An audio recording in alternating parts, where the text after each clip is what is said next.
I don't know if this is going to work, but let's go to Cody Tucker, who is live in Texas. Cody, can you hear me? Yeah, I can hear you. Oh, can you see me? Oh, yeah. Am I as gorgeous as you always hoped I'd be? Oh, you don't even know. Cody Tucker is on YouTube. He's on Instagram. You can find him on the Cody Tucker Show. What blows my mind is this week I saw that you had Nick Swartzen on, who, as we mentioned last week, has denied us on this show for nearly 20 years. Has never come on the show as many times as he's been in town, but had no problem going on the Cody Tucker Show. People really love what you do. Yeah, well, I mean, it kind of seems that way, as shocking as it is. But you're likable because usually when there's a couple other guys who do videos where they give out information and stuff and like history, but they come across as smarmy, like, look what I know and you didn't know. You're doing it like in a holy cow, check this out kind of way. And every time I watch one of your videos, I'm like, oh, this guy's great. So I'm glad we hooked up. What do we got this week? So now I got a few classic Hollywood stories. Okay, we love those. So the first one is about Cary Grant, which I don't know if you're familiar with Cary Grant's work. Starred North by Northwest, To Catch a Thief. So Cary Grant, massively famous actor in the 50s, suffered from severe depression. In the late 50s, he heard about an experimental drug that could maybe help with his depression. So at this time, he began going to the Psychiatric Institute of Beverly Hills, having weekly sessions with a man named Dr. Hartman, where he would be given a massive dose of the new drug LSD. Mm-hmm. And he would go on these guided trips where Dr. Hartman would analyze what Cary Grant was seeing.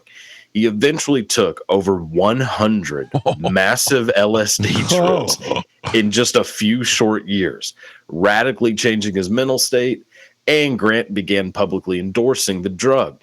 One of the visions that Cary Grant kept having was that he was a giant penis-shaped rocket being launched from Earth into outer space. I have that. I get that. Yeah. Cock rocket? Yeah. Yeah. Cary Grant, to quote Chevy Chase, huge homo. I think that was the thing with Cary Grant, was that he was homosexual back in the 50s, and that probably was what was adding to his depression, because in that time he couldn't come out and be like, I'm gay. And one time they said to Chevy Chase, they said, you're like the next Cary Grant. And he said, no, he was a huge homo. And Cary Grant sued him. Oh, wow. And won. Yeah, wow. Damn. Yeah. How about that, Cody? I just gave you some information right back. Well, I'm sure you did not know, but no, I did not know that. But for Chevy Chase, it kind of checks out. So. Yeah. All right, what else we got? All right, so a little different end of the spectrum. So this one's about Marlene Dietrich, which don't know if you're familiar with her. Another famous actress. Yes, very, very famous, legendary actress, kind of the golden age of Hollywood. She was from Germany, left Germany right as the Nazis were taking over.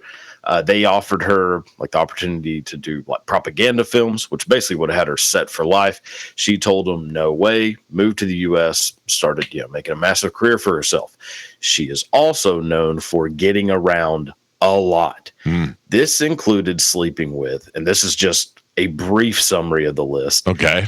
Gary Cooper, Douglas Fairbanks Jr., while he was married to Joan Crawford, James Stewart, Edith Piaf, Ernest Hemingway, Errol Flynn, and his wife, Lily Demita, Yul Brynner, Kirk Douglas, Frank Sinatra, John Wayne, and in one of the weirdest stories ever, in 1938, she slept with Joseph Kennedy Sr.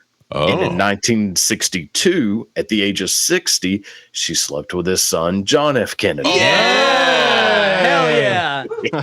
Could you do that? I mean, did they know? I mean, but could you do that? Yeah, did they know? So John F. Kennedy apparently couldn't stop asking whether or not he lived up to his father. I mean, that's the first thing I'd want to know. Constantly chasing his father's approval for everything. Am I still living in the shadow or what? Could you do that knowing that your dad had been there? I mean, probably. I don't know. That's kind of tough. But put yourself in the situation, depending on how hot she is. Margot Robbie, It's like, hey, listen, I banged your dad, but let's do this. Oh, I might do that with my dad. Yeah. You're right. My bad.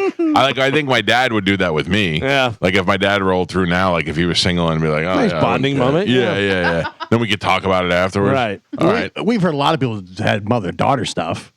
Yeah, but not a lot of that's true though. No? The only time that's ever been true is that mother-daughter who made the porno that came on the show. Oh, yeah. Yeah. We had a lot of twin sisters on this show, but we've only had one mother-daughter combination. And they didn't like do Actually, we anything had together, right? 2 mother-daughter combinations. No, they didn't do anything together, but we did have a mother-daughter on the show who we were doing mother makeout for tickets. Like you had to make out with your mom for tickets, and this mother forced her daughter. Yeah. She Wow. actually said, "Come here and kiss me." Yeah. it was not hot. It was sad. At the end of the day, we were all like, that's pretty weird. All right, if you want to hear more Cody Tucker, you can find him on Instagram at the Cody Tucker Show, and of course on YouTube, where he not only gives out the information and stuff, but he also has his own show where he interviews people, celebrities we can't manage to get on this show. Cody, thank you. It's good to see you, and continued success, brother. We'll talk to you next week. Thanks, man. Y'all have a good one. Cody Tucker.